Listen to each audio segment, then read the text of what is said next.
हरे कृष्णा दोस्तों, कैसे हो? तो स्वागत है आपका मेरी अलग सी एक नई वीडियो में। अलग से इसलिए कह रही हूँ, भूल चुकी है और मैंने कल से लगानी शुरू कर दी थी। तो आज हम अध्याय पढ़ने वाले हैं, 13वां अध्याय। आज हम भगवत गीता का पढ़ने वाले हैं। देखते देखते देखो समय का पता भी नहीं लगा, 18 में से 13 अध्याय हमने पढ़ भी लिए हैं और आज पढ़ लेंगे। तो शुरू करते हैं। और जो मेरे चैनल पे नए हैं इनका बहुत बहुत धन्यवाद कि आपने मुझको सब्सक्राइब किया मेरे चैनल को। और जो मेरे वीडियो को पहली बार देख रहे हो ना, चैनल को देखो सब्सक्राइब। गीता पहुंचाना मेरा कार्य नहीं, आपका कार्य भी है। तो घर घर भगवत गीता ऐसे ही पहुंचेगी जब आप शेयर करेंगे। तो वीडियो को शेयर भी जरूर करा करो। तो आज 13वां अध्याय शुरू करते हैं। कल हमने 12वां अध्याय पढ़ा था, आज 13वां अध्याय शुरू करेंगे। कल तुम हाथ में पढ़ा था और ये है अपनी भगवत गीता। ये है विवेक प्रकाशन की। मैंने आपको हर वीडियो में नया बताया भी है। और जो नए जुड़े हैं ना, आप मेरे पिछले वीडियोस को भी देख सकते हो और पूरी भगवत गीता को समझ सकते हो, क्योंकि हम भगवत गीता खत्म नहीं करने वाले। 365 दिन हमारी भगवत गीता चलती रहेगी। भगवत गीता खत्म हुई बस। जो जितने भी ग्रंथ ना, जो हम पढ़ सकते, जितना मैं पढ़ सकती हूँ वो मैं पढ़ के आपको सबको समझाऊंगी। सबसे पहले भगवत गीता है और भी है, जो भी है। इस संसार का ज्ञान हम आपको जितना मैं दे सकती हूँ मैं दूंगी। और तो हमसे बड़े बड़े भी बैठे लेंगे और हम खुद भी लेंगे। मैं अपने दोस्त आप लोगों के साथ भी बैठू। ये ज्ञान आपकी भी जिंदगी सफरे, ठीक हमारे नहीं, आपकी लाइफ भी अच्छी बननी चाहिए। आप भी अपनी जिंदगी में खुश रहना चाहिए। तो इसके लिए क्या करना चाहिए? आप सबके साथ अपना एक्सपीरियंस, अपना डिवाइन एक्सपीरियंस शेयर करना चाहिए। चलो अब शुरू कर लेते हैं।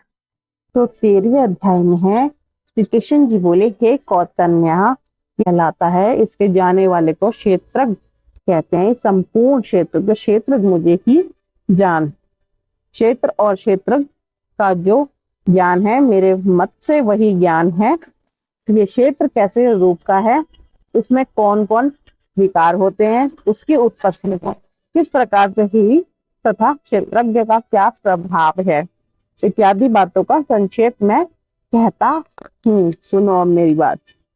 अनेक ऋषियों ने अनेक प्रकार के छंदों में इसको बताया है। वेदों में पृथक पृथक वर्णन किया है तथा हित वाले ब्रह्मा सूत्र में पदों में भी ये ज्ञान निश्चय किया गया है।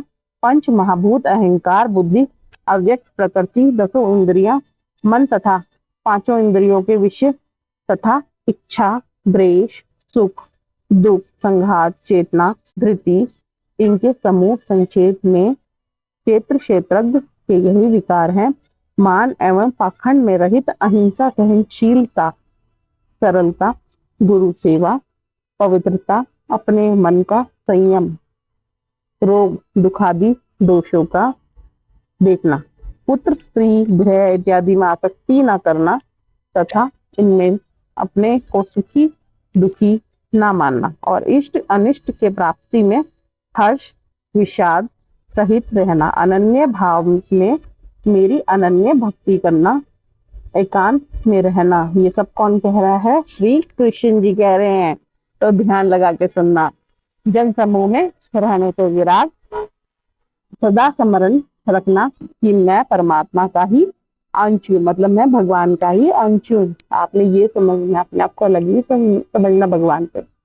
ज्ञान प्राप्ति के उद्देश्य से मोक्ष को सबसे श्रेष्ठ मानना, इसे ही क्या कहते हैं? ज्ञान कहते हैं।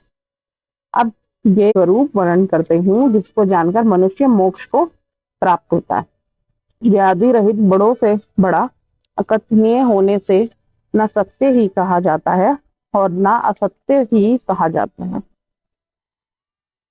सब और कुछ उसके साथ और चरण, सब और नेत्र, सिर और मुख है। सब जगत में सबको घेरे हुए स्थिति है। वह सब इंद्रियों के गुणों का प्रकाश है।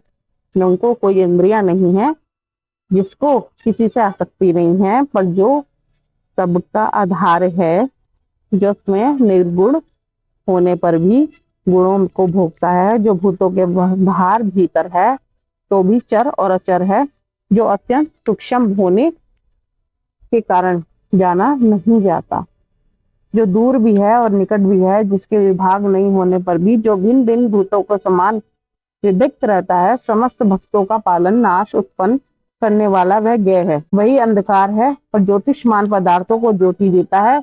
जहाँ ज्ञान जानने योग्य पदार्थ ज्ञान द्वारा जानने योग्य सबके हृदय में वास करता है।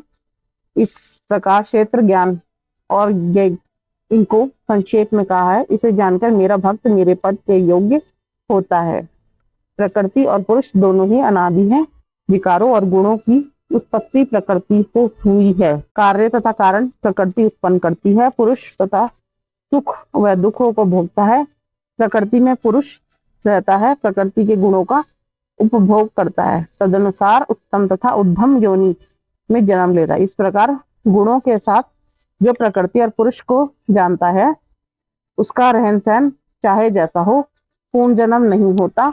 कोई ध्यान से, कोई सांख्य योग से तथा कोई कर्म योग तथा अपने आत्मा में देखता है। परंतु कोई समय इस प्रकार न जानते हुए भी दूसरों से सुनकर ध्यान करते हैं तथा श्राद्ध सुनकर वे भी मृत्यु के पार चले जाते हैं। अर्जुन, स्थावर या जंगम सब उत्तम प्राणी क्षेत्र क्षेत्रज्ञ के संयोग से ही होते हैं।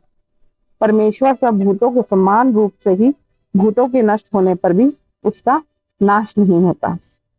सब में समान रूप से स्थित परमेश्वर को देखता हूँ, जो आप ही आत्मा का नाश नहीं करता, वह उत्तम गति प्राप्त करता है।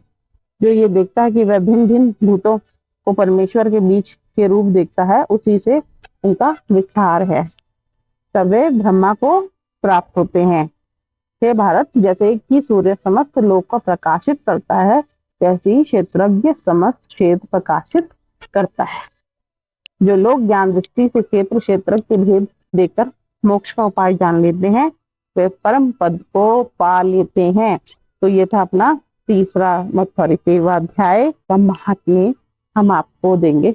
तब तक के लिए हरि बोल, हरे कृष्णा। वीडियो को सब्सक्राइब जरूर जरूर जरूर करना है।